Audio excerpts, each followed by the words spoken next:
Moi, ça t'in pour m'y appeler, il n'y a pas un toujours ni yemba. Mais il n'y a pas encore un report parti, Ntopia, Mouchounal, long tunti yemba. Bon, père, nous voyons un parti, Ntopzemo. A quoi il fait toujours à que les Merebo, l'entité anti-canal YouTube ou parti, donc, nous allons continuer aujourd'hui avec la partie 12 sur les phrases pour améliorer votre yemba. Comme je l'ai dit, nous avons vu la partie 11 la fois passée. Si vous n'avez pas vu, je vous invite à aller regarder. Avant de commencer, je vais préciser que les mots en gras sont les mots qui sont en yemba et la signification, elle est entre parenthèses et elle n'est pas en gras. Partie Ntopia, partie 12. Mishungni, le lok nchungte yemba. Les phrases pour améliorer votre yemba. Pege zenge, pege ti metimanga po. Pege zenge, pege ti metimanga po. Qui signifie nous connaissons que nous ne sommes pas des super personnes. Remarquez que cette phrase elle est au présent simple de la langue yemba puisque ce verbe est conjugué au présent avec cette terminaison présent simple. Et c'est une phrase négative. C'est pour ça qu'il y a ce marqueur final qui est isolé avant le point. Uitemanga nyingle. Uitemanga nyingle, qui signifie tu es une super personne. Uitemanga nyingle, tu es une super personne. Mengendi iya tepong. Mengendi iya tepong, qui signifie j'ai mal dormi aujourd'hui. Mengendi iya tepong, j'ai mal dormi aujourd'hui. Mengendi iya tepong te. Mengendi iya tepong te, qui signifie j'ai très mal dormi aujourd'hui. Vous pouvez constater qu'il y a une différence sur ces deux phrases. Celui-ci il y a cette fin qui fait la différence. J'ai très mal dormi.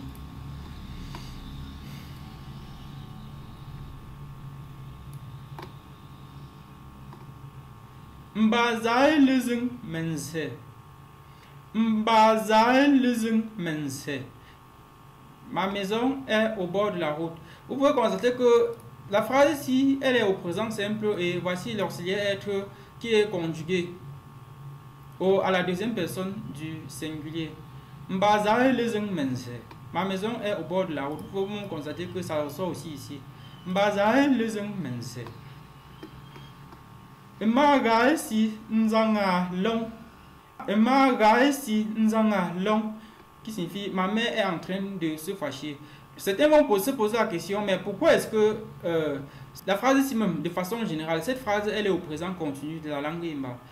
Et maintenant, on a affaire au verbe le zangalong.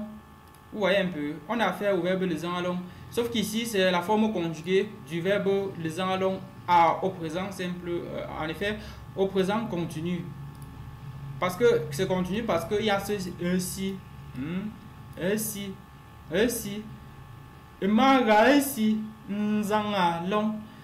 ici c'est la terminaison parce que le verbe même c'est le zangalong. Là c'est juste une terminaison. Certains vont dire mais pourquoi on ne met pas ça? C'est simplement parce que si vous ne mettez pas, il y aura les cas où ça ne va pas donner. Et aussi pour des raisons d'ordre grammatique, d'ordre de grammaire.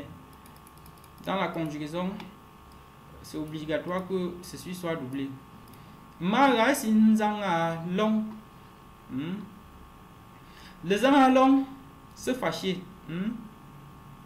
Le zanga long se fâcher. Vous pouvez voir que voici le même verbe que tout à l'heure. C'est tout simplement. Ce verbe est tout simplement la forme infinitive de de celle-ci qui a été conjuguée au présent continu. Vous voyez que ici on a le a. Donc le deuxième a était en effet que la terminaison. Donc c'est ça. Le zangalong se fâcher. Là c'est en effet la forme infinitive du verbe le zangalong. Du verbe nzangalong, pardon. Puisque nzangalong c'est la forme consécutive et le zangalong c'est la forme infinitive. Poisi nti azo. Poisi nti azo qui signifie elles sont en train d'écrire. Poisi nti azo, elles sont en train d'écrire. Vous voyez que ça c'est verbe conjugué. Ici on a affaire à un verbe conjugué au présent continu troisième personne du pluriel. Non, c'est ça. À chaque fois que vous verrez si, sachez que c'est le présent continu. Si, présent continu. Voilà. Puisqu'en Yemba, il y a ces trois présents. Présent simple, présent continu et le présent circonstanciel. Le présent qui retorque seulement les éléments. Par exemple, si il dit mon que, qui signifie je fuis, c'est le présent des circonstances. Mon que, mon coco, mon fait, mon nounou. Donc, c'est en effet, il y a ce présent-là en Yemba qui est une sorte de mixage de la même chose. Mon coco, mon que, mon nounou, mon fait, mon nang, mon souk, mon nana. Donc, c'est tout ça que je dis, c'est en effet une forme de présent qui est en Yemba. Bon, bref, si ce n'est déjà expliqué, ça sera expliqué dans cette chaîne. Menzo, menzo, qui signifie nous avons porté les habits. Menzo, nous avons porté les habits. Ou nous nous sommes habillés. Menzo. Vous voyez que ça c'est en effet là, ça c'est au passé 1. Si on dit, on peut aussi dire menzo, ça veut aussi dire la même chose. Sauf que ça c'est au passé 2. Menzo. Ou on peut aussi dire menzo, ça c'est au passé 3. Ou on peut aussi dire menzo, qui signifie nous avons porté les habits. C'est la même chose, sauf qu'ici c'est au passé 4. Voilà. C'est tout simplement pour que vous voyez. Donc on a passé 1, passé 2, passé 3, passé 4. Ici on a seulement passé 1 qui est devant nous. Et wanzu si nzalihi.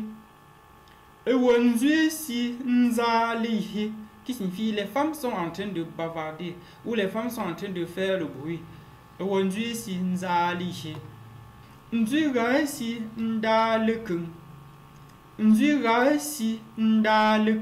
Qui signifie ma femme est en train de préparer.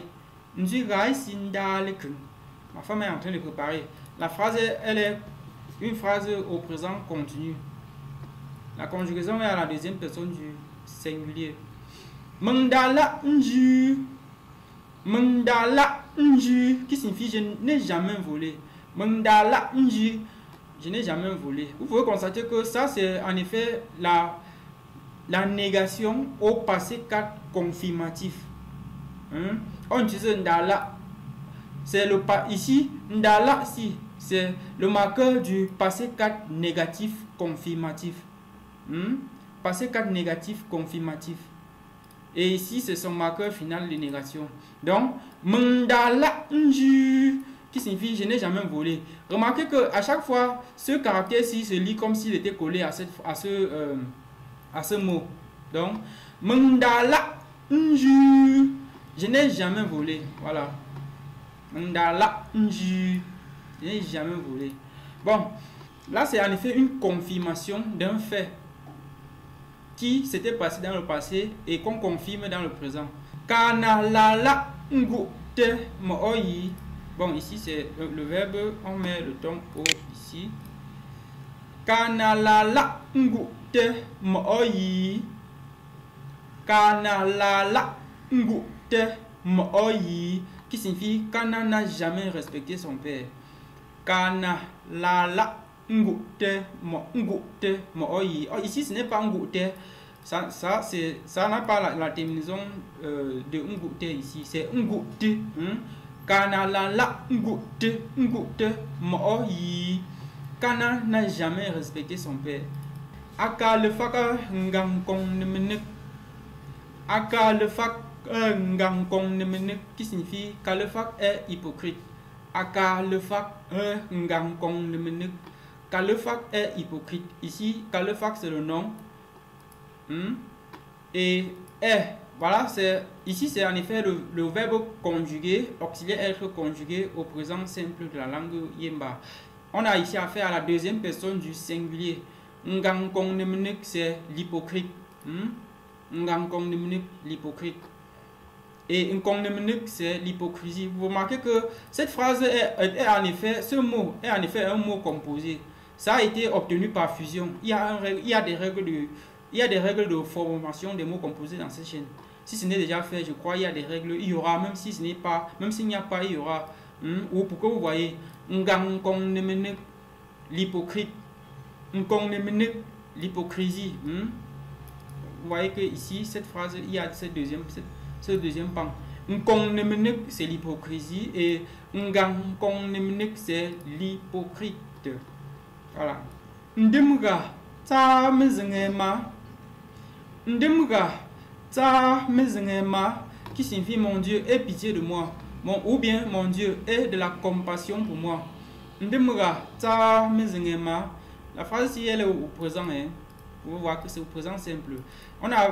Ça c'est la forme conjuguée au présent simple du verbe le ta, qui est avoir de la compassion ou bien avoir de la pitié.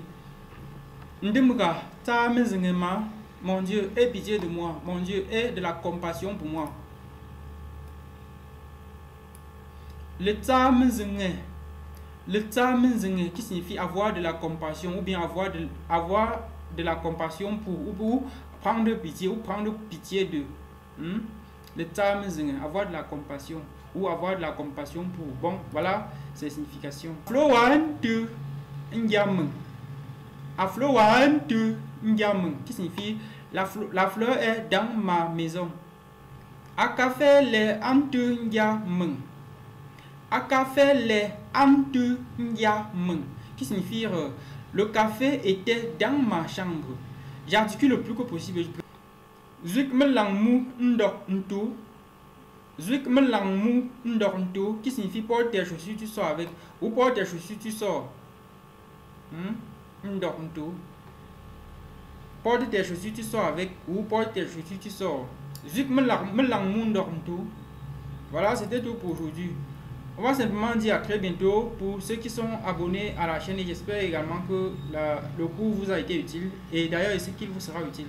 On se dit donc à très bientôt pour ceux qui sont abonnés. Bye bye.